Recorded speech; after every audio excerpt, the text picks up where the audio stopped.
What is up, world? You are in tune to the Cowboys Global Cast here at the FFSN Network. And of course, you're on the Know It Alls channel and We Are DC4L, as we are Dallas Cowboys for Life on YouTube. And listen, man, we got to have a talk. Cowboys Nation, we got to have a talk. I mean, we are here on the heels of our victory that we had over Pittsburgh over the weekend. We beat them 20-17. Dak was cooking, made some mistakes, 29-42, 352, 2 touchdowns, 2 interceptions. Finally got a semblance of a running game. Rico Dowdell, 20 carries, 87 yards. His high, and also Jalen Tolbert, JT, had a high of 7 catches, 87 yards, 1 touchdown. Listen, that was a good football team that we beat, and I want to talk about that and what that means. But I got to get to what, everybody's been talking about. Fire the GM, Jerry, who happens to be the owner. Why is this going around? What is this about? Why are we talking about fire Jerry, the GM, and why is that catching traction in such a big movement? I'm going to tell you why. Because when it takes to put together a 53-man roster and to put together a good team, you have to have great roster management, right? And Jerry is the type that, although he has a lot of things going on, and he said, first of all, he's the owner who has his own press conference every week, goes on the radio every week. He really wants to be known for his football prowess. Sorry, Jerry, as much as I love you as an owner and what you've done in ownership and a businessman, you're not a football guy, man. And it's really high time that you realize that. The last time we had a Super Bowl, I'm going to say what nobody else wants to say. I'm going to say it. I'm going to say what nobody else wants to say. That was Jimmy's team. Jimmy put that team together. Jimmy is the one who put together a legacy and a dynasty that would have stood the test of time and would have rivaled the Patriots. We'll never know because of, the things that happened and how it fell out. He finally put Jimmy in the Ring of Honor, which long overdue. And I think, that kind of broke down some of the curses that was on this football team. But man, I'm just going to tell you, as long as I've known, for real, they even talked about it in the broadcast, our coach, walked around in a fedora in a business suit, and other coaches walked around in just a jacket and a polo. You know what I'm saying? We're known as, it's pretty down here in Dallas and need the pretty boys, and that's what that is. But see, look, that attitude got to change if you're going to win football games. And Jimmy Johnson changed that. His attitude was very much different when it came to football. And when it comes to football, I'm sorry, Jerry, you don't have it. You don't have the knowledge. I don't think you don't have the mindset to put together a roster.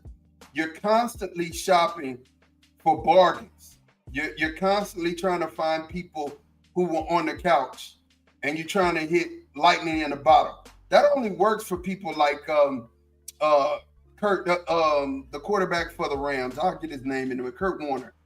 That worked for him, right? Yeah, because he was still out playing football, and that doesn't happen. You don't find football players. Now, basketball players, maybe. But you don't find football players just sitting around like the right stuff and come in here and just change the nature of the game. It doesn't happen. Football is a game of repetition. Football is a game of attrition, and you have to be playing. You have to be balling. You know what I'm saying? To be a premier player in this league. Now, can you sign somebody who actually helps you? Yeah, but they're only going to be there to give you depth. And the reason why I'm going in on this is Denzel Mims. You bring in Denzel Mims. He was a former second round, but he's been let go by a couple teams. You know what I'm saying? And then you sign somebody like Seth Williams and a defensive end, Luigi Villain looks like, I guess. You sign him to the practice squad. Now, the practice squad. And you might say, Maud, why are you so upset about the practice squad? Well, look, man, here's the deal. You need somebody like a Devontae Adams who's actually available. Why am I going to bring? I'm going to bring this up because I'm going to tie it back into the football game that we just played.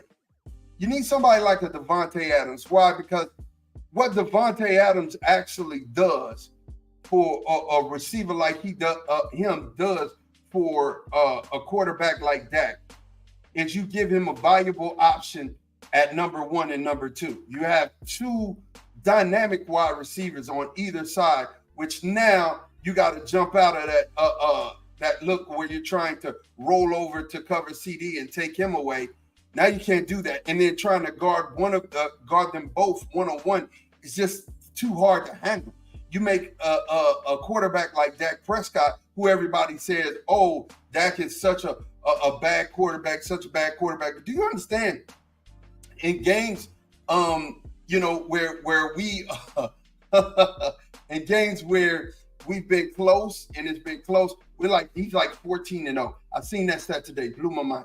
And you have to understand, Dak has put up numbers for the last 3 years, and you can say all with the interceptions. Yeah, but when you're trying to force something to one receiver, all you got is one receiver. And then you're banking on, and Will McClay has done such a great job of finding talent. He really has. He's kept us afloat. Big Cowboy Nation, big up to Will McClay.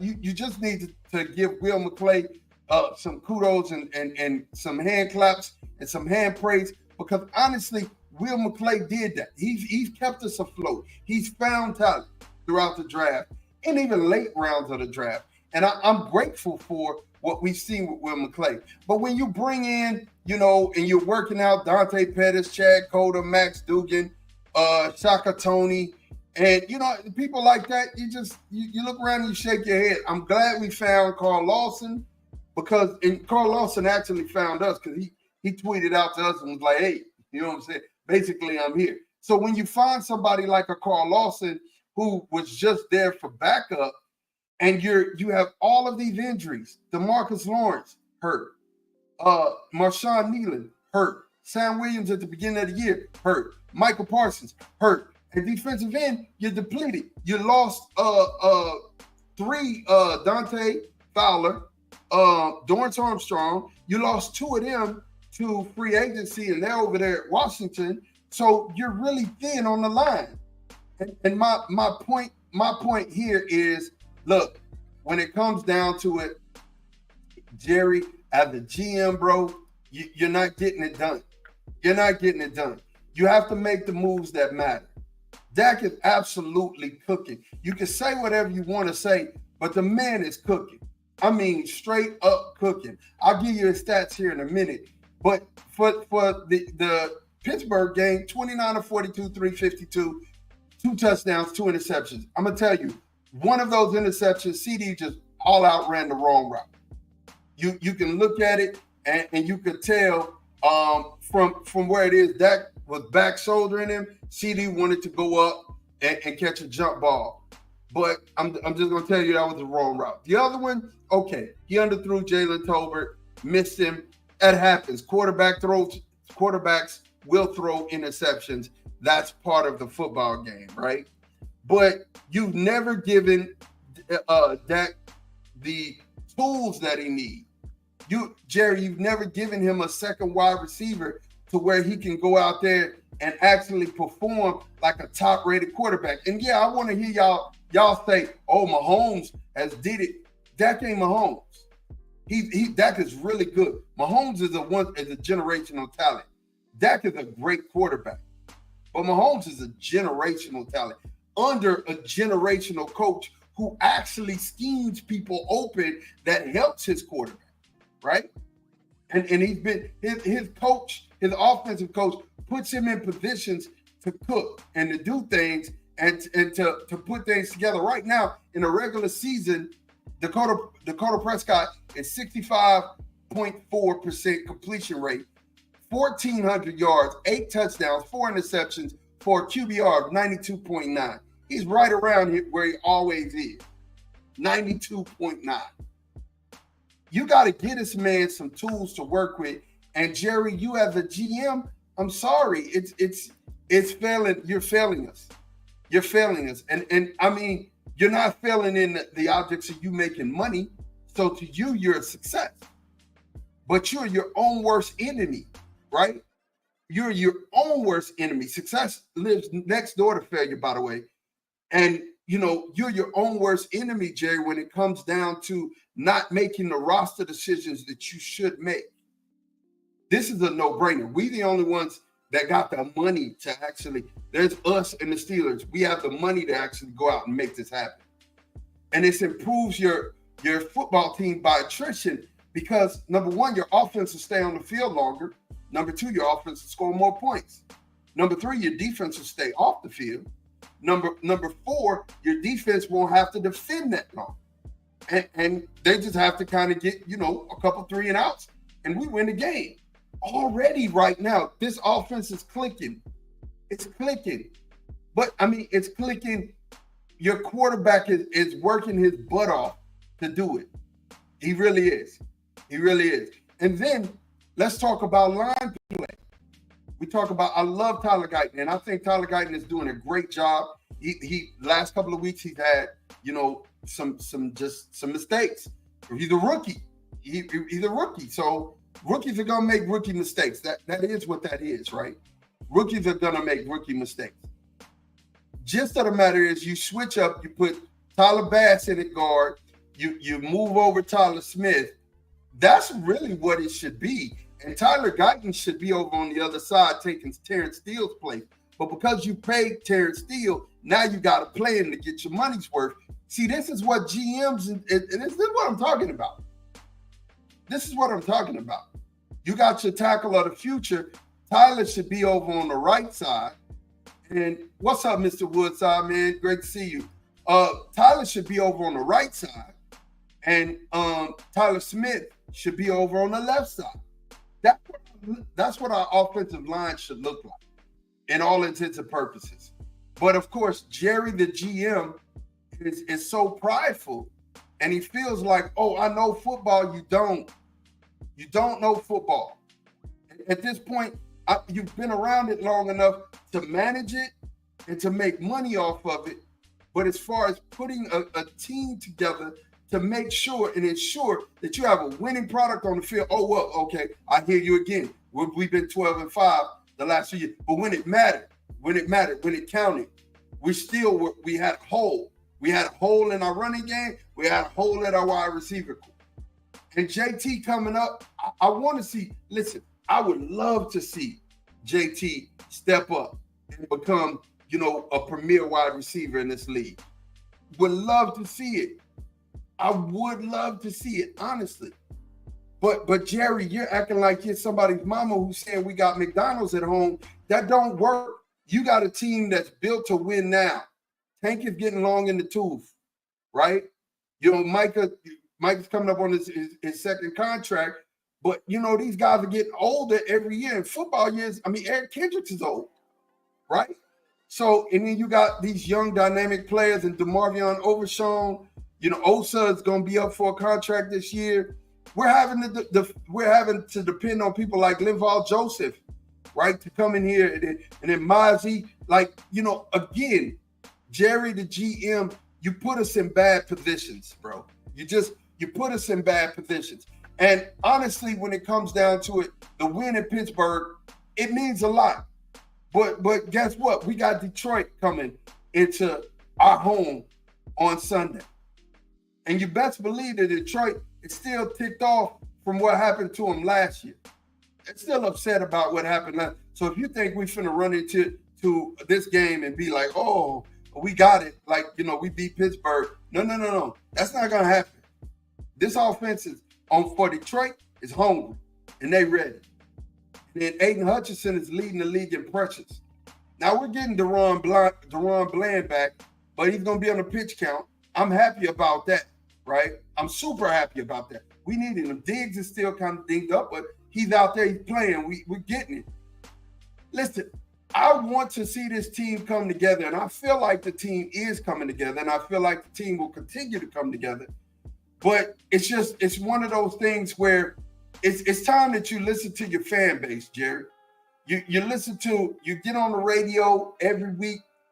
You talk about this and you talk about that. It's time you listen to your fan base, Jerry. Get out the way. Get us a GM who's going to actually pay attention to the X's and O's and the Jimmys and Joes. You know what I'm saying? We need somebody who's going to pay attention to the X's and O's and Jimmys and Joes, because if not, we're not. And I look at around the league, everybody else's GM is paying attention to the things that they need. And I mean, like I said, you've done an excellent job at being a great businessman, an awesome job. And what we're saying is probably going to fall on deaf ears, go in one ear and out the other, because that's how pride works. But pride comes before a fall. And this is a football team that is actually good in a lot of different positions. We're actually good. We're just hurt, but we're really good at a lot of different positions. Marshawn Nealon is going to be a star in this league. He's going to be a stud. Watch what I tell you. And he's hurt. Tank is hurt. You know what I'm saying? So, this is a football team that where the understudies are coming up and they're playing. And I was really proud of the way they played against Pittsburgh, right? But still in all, their offense gave us they bailed us out a lot. The offense bailed us out a lot. And our defense stepped up to make them bail us out. You know what I'm saying? Defense played good. Don't hear that. Don't hear that I'm just saying, oh, well, because I hate when people do that. They move the goalposts. Pittsburgh was good coming in. Pittsburgh is good going out. We beat a good team, right? So beating a good team counts for something. But what I'm saying to you is that when it comes down to it, we having a good wide receiver, if you're going to go shopping, bargain shopping, you trying to get a all-pro at a Dollar Tree price. It doesn't work like that, Jerry. It don't work like that. Cowboys deserve to win the game by more than 3. Absolutely. When it comes down to it, we definitely deserve to win the game by more than 3. But, Dak forcing it to CD. He did force, and it was a miscommunication. That was a definite miss. And then, of course, trying to push the ball down the field to Jalen Tolbert. I mean, you take those trials. I've seen Mahomes do it. I've seen every good quarterback does it. They test the defense deep. He just underthrew the ball. DB made a good. Joey Porter Jr. made a good catch. It is what it is. But when I'm talking about this, Jerry, my main focus here, and then I'm gonna get ready to go. I'm not gonna be long. Jerry, the GM, you need to step down.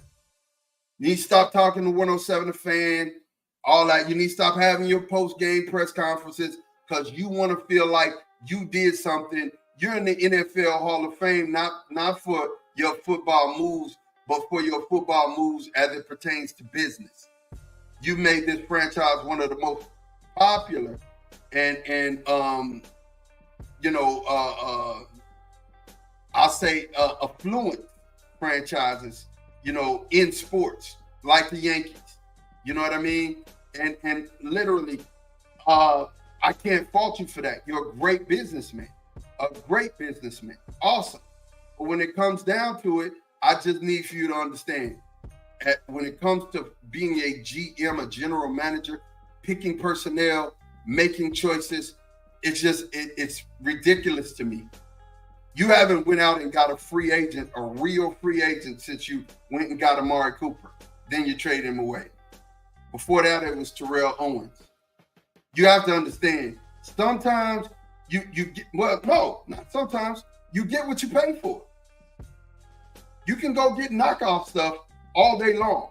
You can go get some knockoff stuff and try to make it look good and prop it up.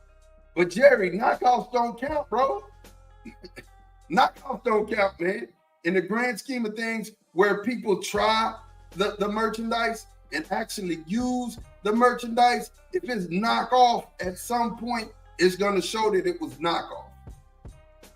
And I don't want to go get let's not keep saying we got McDonald's at home. Let's not do that. You know how when you And I keep saying it like, you know, when a kid says, hey, Mom, I want McDonald's, she's like, we got McDonald's at home. Let's stop saying that. You know what I'm saying? Because we don't. It's not made like McDonald's. Of course, McDonald's is a bad reference because it's horrible. But anyway, I ain't going to get into that. But I'm just saying, let's stop saying we got McDonald's at home because we don't. If we did, in times where Dak needs somebody to step up and be a solid number 2 at the wide receiver position, not talking about Jake Ferguson, not talking about Jake at all, because Jake does his thug physical, you know. And, you know, again, when we start talking about wide receivers, I'm not even mad at Brandon Cooks, because Brandon Cooks still has straight line speed. But the problem with Brandon Cooks is you put Brandon Cooks in an offense where he has to run stop routes, he's not effective. You need him to run go routes, post, long developing routes that will get him open where speed, he can run past the DB. But what do we know? We don't know anything. I mean, you know, we're just the people who watch. Now, my last thing I'm gonna say, as a creator, as a content creator, what's up to our listeners and chat generals, Claude Bishop, Tim Lyons, what's up, Mr. Woodside, y'all in here with me? I think as a content creator, it makes me sick at my stomach when I have to come in here and have conversations about stuff that really doesn't make, that we shouldn't be talking about.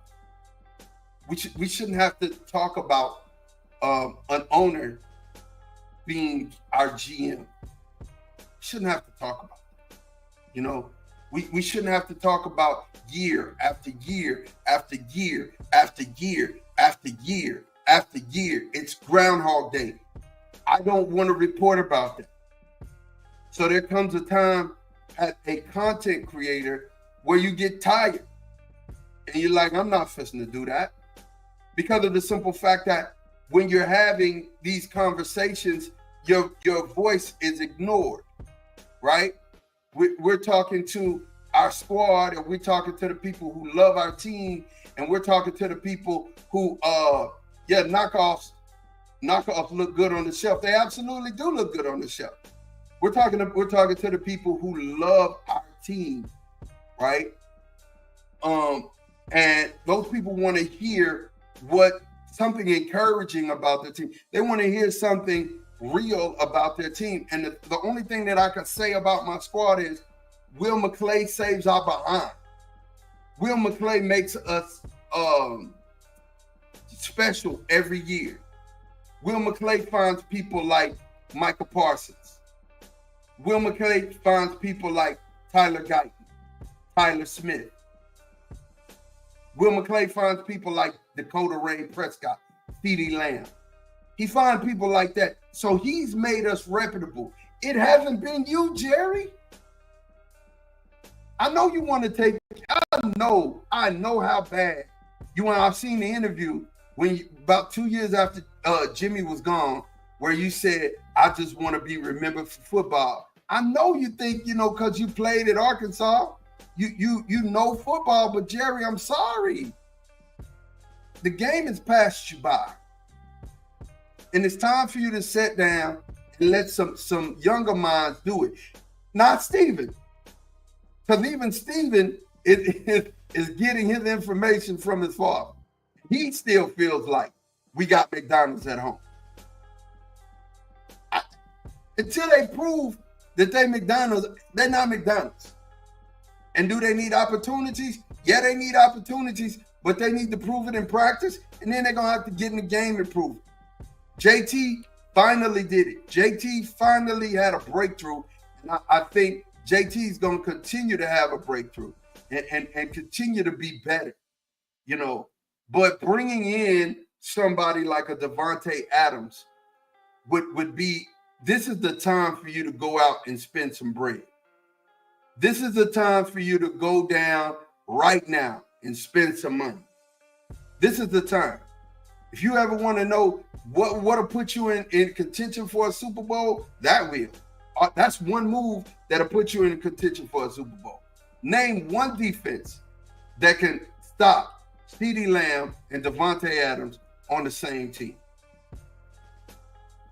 I'll wait, because you can.